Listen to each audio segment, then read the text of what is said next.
I worked on the UI design of it, plus the load buttons, also save the songs. If you click the load button, I make sure that first shows you the audio files, MP3, MP4. Also, if you want to like these other files, then after loading the song, you gotta save it to like, if you want to play it, click number 1, you can play it.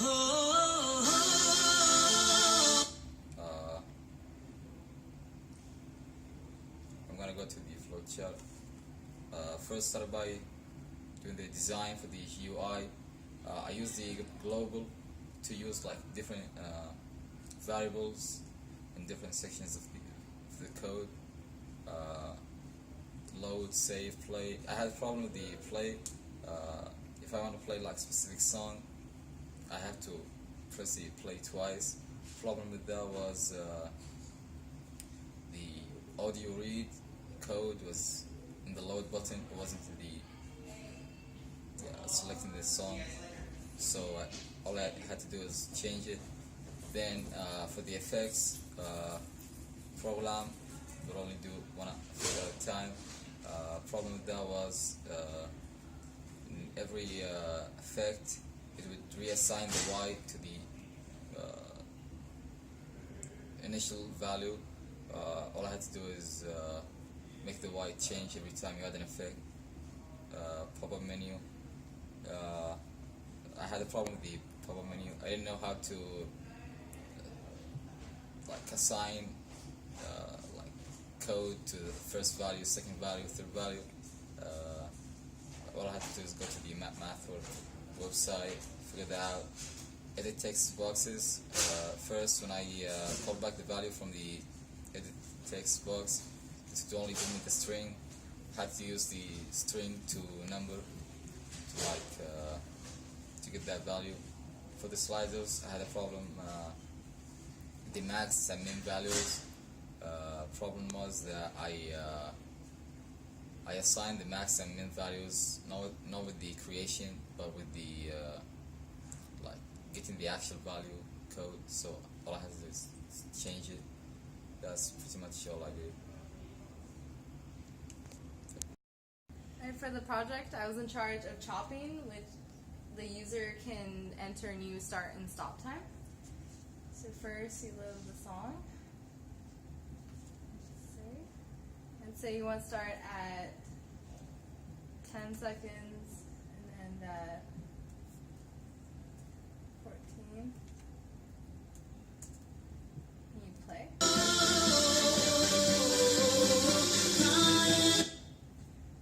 And I was also in charge of the basic tone generation, in which there's a drop-down menu where you could have the option of sign, square, and triangle.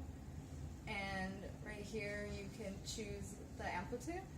So you adjust that and then play.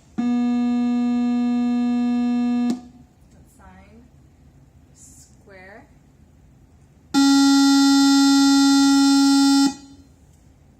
And triangle. And that's how that works. And here's a flow chart of how chopping works. You load the sample and then save it into the number of the audio sample. Then you hit the play button, and then in the option where the chopping section is, you can enter in manually the start and end time. And then once that is entered, you just load back to the play button and it'll play the chopped sample. And then for the basic tone generator, there's a drop-down menu where you have the option to choose sine, square, and triangle. And then the user has the option to change the amplitude, and then go to the play button, and it'll display the graph of the mathematical equation. That's my part. Now then you have to keep clicking here. Yeah, so my name is Michael. I was in charge of the sample and effects modification. So first, what we do is we load the song sample. In this case, we'll use flute. Click on the number, and then for the effects, we have a lot actually. We have bass, treble, reverse, speed up, voice removal, and then you're able to play in stereo or mono. And there's also the option to delay whatever you want to play. In this case, let's go with reverse and speed up, and then we'll play. It's a very short clip, but yeah, that was in reverse and that was sped up by 2. Now let's try treble and speed up, and we'll click it twice.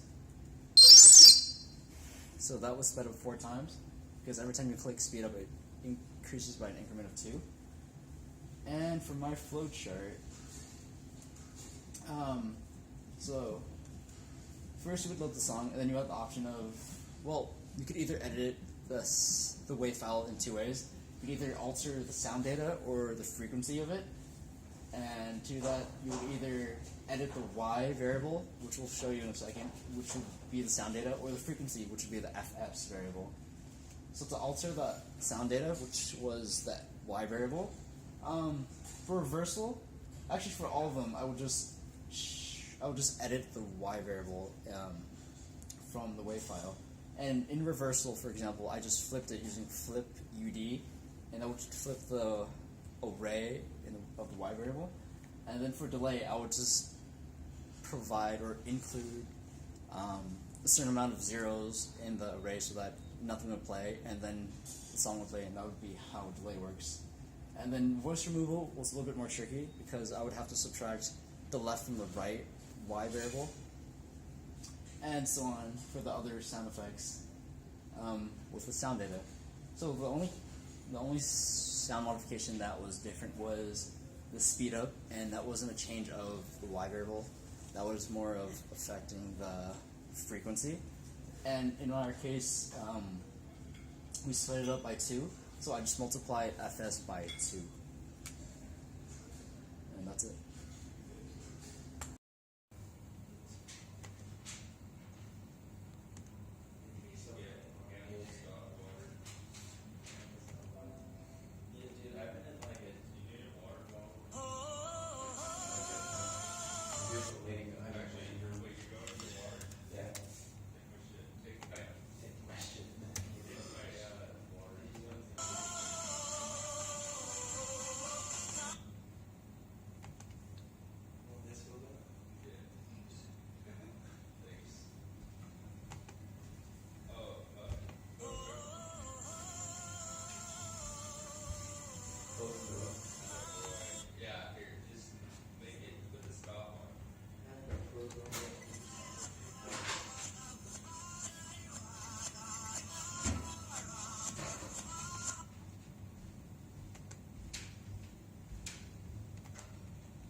That's almost everything. That's pretty much everything.